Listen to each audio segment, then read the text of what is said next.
Hello tout le monde, nouveau vendredi, nouvelle vidéo.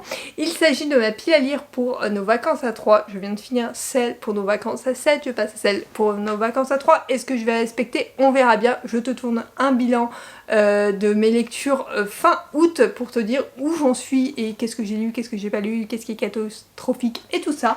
En tout cas, j'espère que cette vidéo te plaira.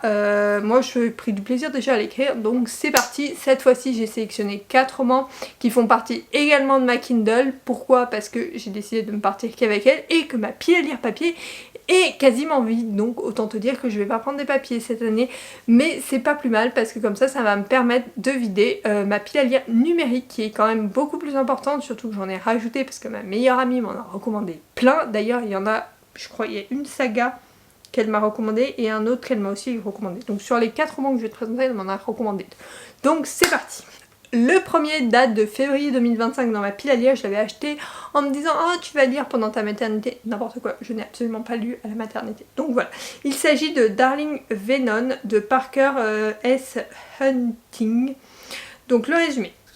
Ma première histoire d'amour a connu une fin tragique. Ma deuxième a commencé avec son frère. Je n'étais pas censée être sur le toit le jour de la Saint-Valentin, pas plus que Kellen Macchietti, l'élève marginal de l'école. Quand nous sommes rencontrés, chacun de nous était sur le point de mettre fin à sa vie. D'une manière ou d'une autre, les fils en lambeaux de nos tragédies se sont mêlés et resserrés pour former un lien improbable. Nous avons décidé de ne pas faire le grand saut et de prendre des nouvelles l'un de l'autre une fois par an jusqu'à la fin du lycée. Même heure, même toit, 2 âmes tourmentées. Nous avons tenu notre promesse pendant 3 ans. La 4e année, Kellen a pris la décision qui a tout basculé. On s'est dit que toutes les histoires d'amour se ressemblaient et on a un goût différent. La mienne était venimeuse, marquée de cicatrices écarlates. Je suis Charlotte Richard, vous pouvez m'appeler Venon. Je ne sais pas trop à quoi m'attendre, mais à l'époque il me tentait beaucoup, donc je l'avais pris sur liseuse parce que effectivement je ne savais pas trop à quoi m'attendre, donc du coup je voulais pas me lancer dans une lecture papier, mais du coup il est sur ma liseuse depuis février dernier alors qu'il était dans ma wishlist encore avant depuis multes années. Donc du coup voilà, donc j'ai décidé de le découvrir cette année en espérant que j'ai le temps de le lire. Sinon comme je te disais, hein, je les lirai plus tard forcément, mais j'espère vider ma pile à lire au pire à l'automne parce que sinon ça va pas le faire. Ensuite, recommandation numéro 1 de ma meilleure amie, Royal Elite, le préquel du Cruel King de Rita Ken. Donc elle m'a dit de commencer par le préquel, elle m'a envoyé en fait le listing, donc je commence comme elle m'a recommandé. Il n'est pas roi de contes de fées. Astrid Clifford, étudiant discret à la Royal Elite, voit son quotidien voler en éclats lors d'une soirée organisée par l'équipe de foot. Degré malgré elle, elle l'humilie devant le capitaine Levi King. Elle ne s'attendait pas à ce que ce dernier rende public ses frasques au lycée. Bien destinée à ne pas rester là, Astrid se venge sur la voiture de Levi. S'enclenche alors une dangereuse spirale de représailles où chaque étape hisse la barre un peu plus haut. Plongeant Astrid malgré elle dans un jeu malsain où elle devient la proie d'un prédateur implacable. Ce jeu la pousse toujours plus loin dans ce duel où la seule certitude est que dans ce royaume les rois ne sont pas des tyrans manipulateurs. Bon, je ne sais pas à quoi m'attendre, hein, c'est classé en dark romance, donc à voir. En tout cas, il me tente énormément. Donc voilà, elle m'en a tellement parlé que du coup j'ai trop hâte de le commencer. Je pense que celui-là, clairement je le commencerai à ce moment-là parce que peut-être que je me ferai en fait que celui-là toute la semaine, mais en gros j'ai trop hâte de le découvrir et c'est un des romans que j'ai hâte de te partager en tout cas. Ensuite, un qui traîne depuis un petit moment dans ma pile à lire, février 2025, donc c'est une réécriture de conte, c'est une fantaisie. Il s'agit de Hearts de Marissa Meyer. Tu sais que j'avais lu une de ces sagas, mais j'ai peur que ça soit un peu jeunesse. Mais bon, je l'ai dans ma pile à lire, autant le découvrir.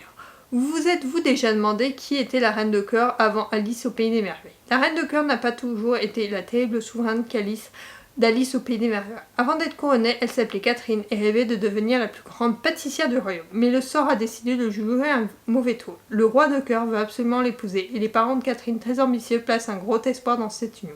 Catherine, elle, veut vivre librement et aimer celui qui fait battre son cœur.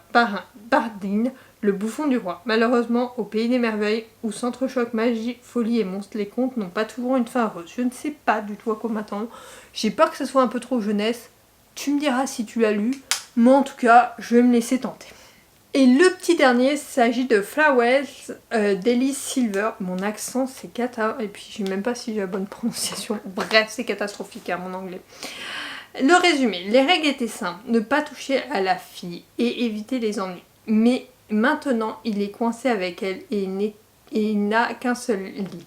Les règles sont faites pour être baisées. Ren Eton est le Gold Boy Rodeo, ou du moins il l'était jusqu'à ce que sa vie s'éclate après une bagarre publique. Pour soigner l'image de Comoy, Summer Hamilton, la fille de son agent, est chargée de le surveiller à plein temps pour le reste de la saison. Si Reed est loin d'être ravi par cette cohabitation forcée, Summer, avec ses jeans skinny et son sourire sexy, ne le laisse pas indifférent. La jeune femme insiste sur les limites à ne pas franchir, mais leur rapprochement est évitable.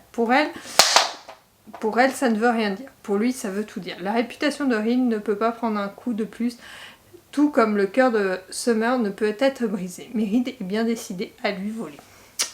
Alors, que penser de ce roman? Je ne sais pas trop. Pareil, ma meilleure amie me l'a recommandé, donc je ne sais pas trop quoi en penser.